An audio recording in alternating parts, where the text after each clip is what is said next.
Do you remember Alcatel, that French brand that, at one time, was everywhere? It totally dominated the affordable phone market. Maybe you owned an Alcatel One Touch, a Pixie, or another iconic model. These phones were known for their simplicity, durability, and affordable price. But where has this brand gone today? Why did Alcatel, which once seemed untouchable, disappear from the mobile market? In this video, we're going to dive into the fascinating history of this brand. How did it dominate the affordable phone market, and why did it lose its place to the smartphone giants? How Chinese competition eventually overshadowed it, and most importantly, how an American company delivered the final blow. Are you ready? Let's go. Alcatel's story begins well before the mobile phone era. Founded in Paris in 1898, the brand Compagnie Générale d'Électricité, was originally a company specializing in electrical equipment and telecommunications. After several mergers, Alcatel, an acronym for Alsacien de Construction Atomique, de Télécommunication et d'Électronique, concentrated on telephone networks. In the 1980s, mobile phones were products reserved for professionals and elites, dominated by Nokia, Ericsson, and Motorola. But at the end of the 1990s, Alcatel saw an opportunity to democratize mobile telephony with simple, robust, and affordable models. In 1996, Alcatel launched the One Touch Easy, a phone that would break the mold. It's colorful, durable, works with double the batteries, and above all, it's affordable.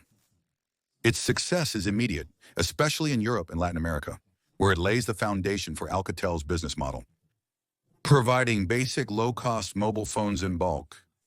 In the early 2000s, Alcatel made its mark thanks to models with long battery life that were easy to use and sold everywhere, from supermarkets to mobile operators. As the market shifts toward more sophisticated devices, Alcatel begins lagging behind the industry giants. To remain competitive, the company makes a bold move, selling its mobile division to TCL, a rising Chinese manufacturer. This marks the start of the century-old group's breakup, which we'll revisit in more detail later. Transferring to TCL aims to cut costs and prioritize telecom infrastructure.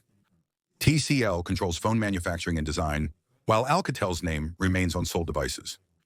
This seemingly strategic choice will seal the brand's fate. By giving up direct management of its phones, Alcatel will gradually lose its identity and its capacity for innovation. At the moment when the smartphone market is about to explode, Alcatel will unfortunately no longer be able to keep up. When the company sells its mobile division to TCL, a rapidly expanding Chinese manufacturer. At first glance, this decision appears to be correct. The mobile market is becoming more and more competitive, with the brands I mentioned earlier dominating the sector. Alcatel aims to cut costs by partnering with TCL for production and design while still selling phones without its traditional brand name. At first, this transition seems to be working. TCL maintains the Alcatel brand, releasing models like the One Touch and Pixie series, which find success as ultra-affordable smartphones. But in reality, this decision marks the beginning of the company's decline in the mobile market. Alcatel loses control over its product's innovation and positioning. TCL prioritizes volume over quality, and gradually Alcatel smartphones start to be associated with low-cost, low-quality models. Meanwhile, the mobile market is evolving rapidly. In 2007, Apple launched the iPhone.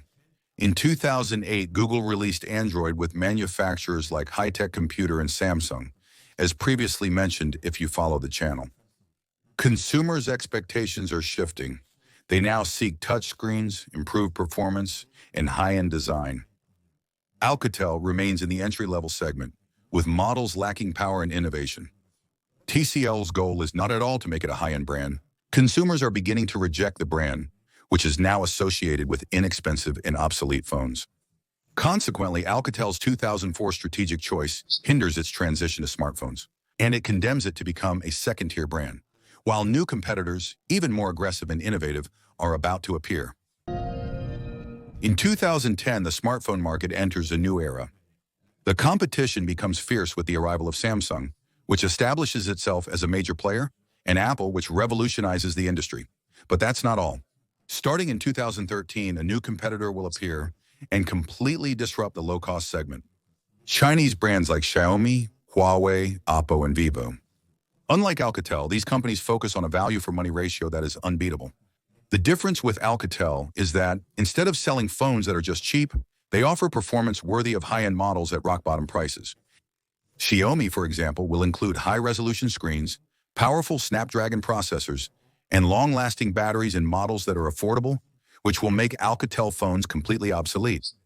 The worst part is that TCL, another Chinese brand, will continue to position Alcatel in the entry-level market without attempting innovation. Consequently, Alcatel will continue losing market share, and its reputation will keep deteriorating. For consumers, Alcatel is becoming a default choice, a phone people will buy only because it's the cheapest. Consequently, sales will gradually collapse and Alcatel will struggle to succeed even in the low-cost segment. Price isn't sufficient, and the worst part is that TCL then recognizes the brand's decline and starts giving it less and less importance, focusing more on its own models under the TCL mobile brand. But unfortunately, the troubles aren't over for Alcatel. I mentioned it to you earlier, but Alcatel didn't just sell its mobile division. While that division was controlled by TCL, the parent company, Alcatel Société Anonyme, continued operating in the telecom infrastructure sector. But there, too, the situation becomes complicated. In 2006, Alcatel decided to merge with Lucent Technologies, an American company specialized in network equipment and originating from AT&T. The goal is to establish a worldwide telecom giant that can rival Ericsson and Nokia. Moreover, Alcatel will acquire Bell Labs, a research lab famous for its technological innovations. However, the merger quickly turns disastrous due to cultural conflicts between the French and American teams, leading to chaotic management.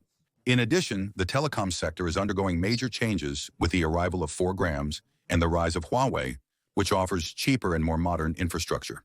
As Alcatel-Lucent faces financial troubles, its rivals are surging ahead.